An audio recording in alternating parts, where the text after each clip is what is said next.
observe it? Can he test it? Can he demonstrate it? No. He can only believe it. And once you get the kids to see, there's a difference between knowing and believing. Believing is part of your faith, your religion. Knowing is for science. So we can know that everybody calls this the deltoid muscle. Now, how did we get that muscle? Oh, now that's what you believe of how it came to be. And people often take the facts and then add their beliefs to the facts and think the two go together. I tell people, hey, beer is sold at football games. Beer has nothing to do with football. And just because evolution is stuck into the book does not mean it has anything to do with science. They're not connected. Beer does not become athletic by association. And evolution does not become scientific by association with science. It is often associated with science, and I'm sorry about that. I'm trying to get it out. But it's not science. Most Americans believe God created the world in the last 10,000 years. These polls are in your book here. I don't remember exactly where. We can find that later, or you can get the data right here off my slide. Mobile Press Register did a poll back in '95. Found out that 61% of the population believes the earth was made by God in the last 10,000 years. Another 30% believe God did it, but he used evolution. So that's 91% believe God made the world. Either recently or over billions of years, but the fact is God did it. Only 4% were atheistic. Another 6% said, we don't know. Don't know or don't care or didn't answer. So if you've got 91% of the population saying, we believe God made the world, and the evolutionists are out there saying, we can't teach creation in schools because we have to teach what the majority of scientists believe. Say, wait a minute. Not what the majority of people believe. And it's not really fair to say all scientists believe in evolution. Washington Times, 1998, August 31st, had a statement saying 55% of the U.S. natural scientists who study in the natural sciences, believe in Darwinian evolution. Is that everybody? No, 55%. Slightly more than half believe in Darwinian evolution of the scientists. Those are the ones that have not been to my seminar yet. We're working on them, okay? So if somebody says, all scientists believe in evolution, I say, wait a minute, no, they don't. Secondly, even if they did, that still wouldn't make it right. You don't decide truth by majority opinion. The majority of scientists for years taught that the planets go around the Earth. That is called the geocentric theory. Is that true? No. Did the majority believe it? Yeah. If a bunch of people believe something, that doesn't make it true. They used to teach a big rock falls faster than a little rock. Galileo changed all that. But for 2,000 years, it had been taught big rocks fall faster than little rocks. Now, here's what I teach the kids to do. If you learn to ask the right questions, you can get people thinking.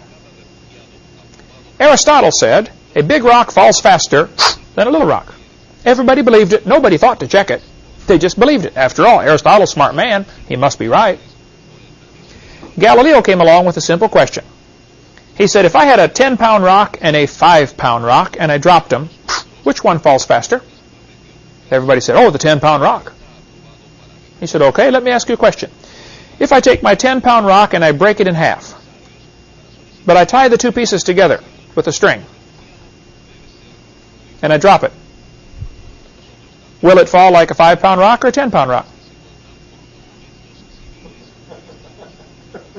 A brilliant question, isn't it?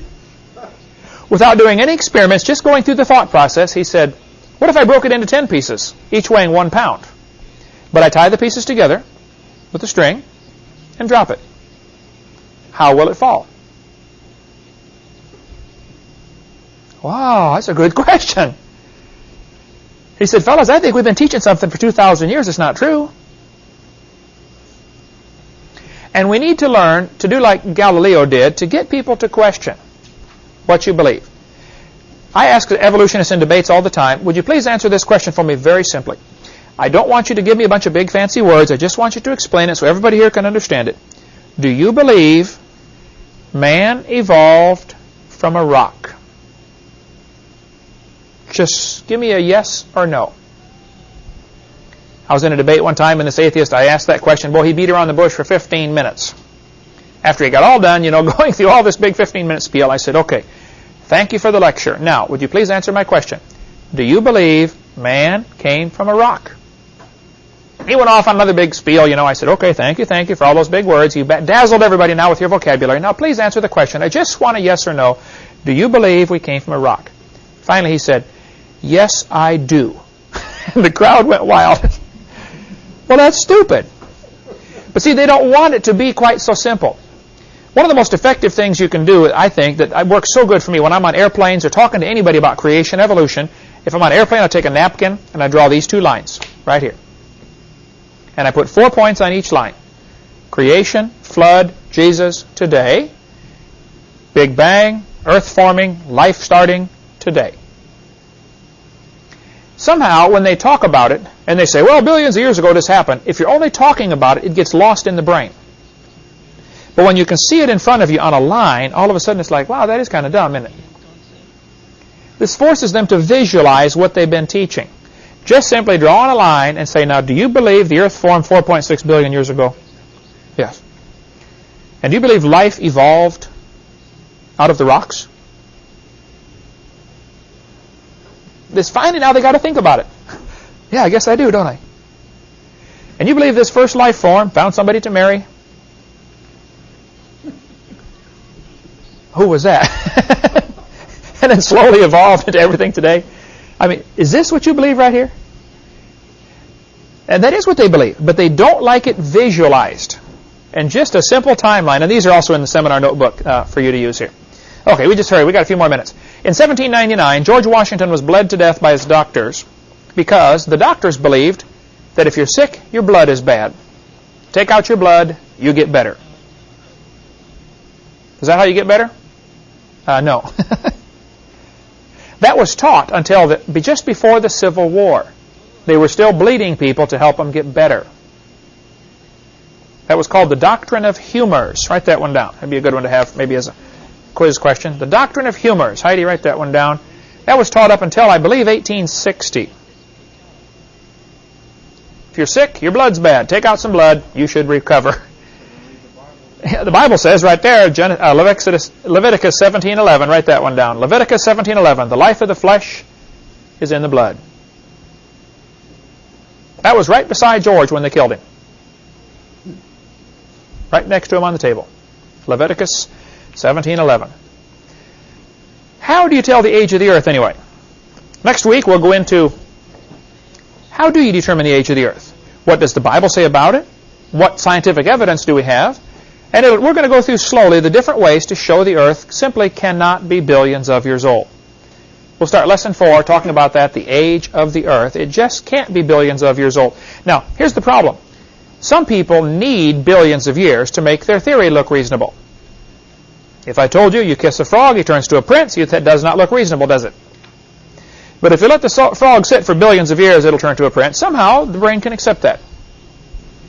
They are hiding behind a cloud of time. I ask evolutionists all the time, how can this happen? How can a fish change to an amphibian? Their answer is always, given enough time.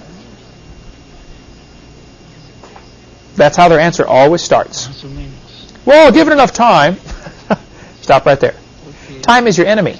Time makes things fall apart. They decay, they disintegrate, they get worse. Show me anything that improves with time. If you did nothing to your house for 25 years, would it improve? No. I was over in Romania. I don't think they've done anything to the highways in 25 years. They don't improve, folks. Trust me. You drive like this down the straight streets because you're dodging all the potholes. Things don't improve with time. Things get worse. And we're going to talk about, because I think the key issue that Christians need to hit on is how old is the earth? We got some Christians going around teaching it's billions of years old. And folks, it just can't be. We'll cover that next week.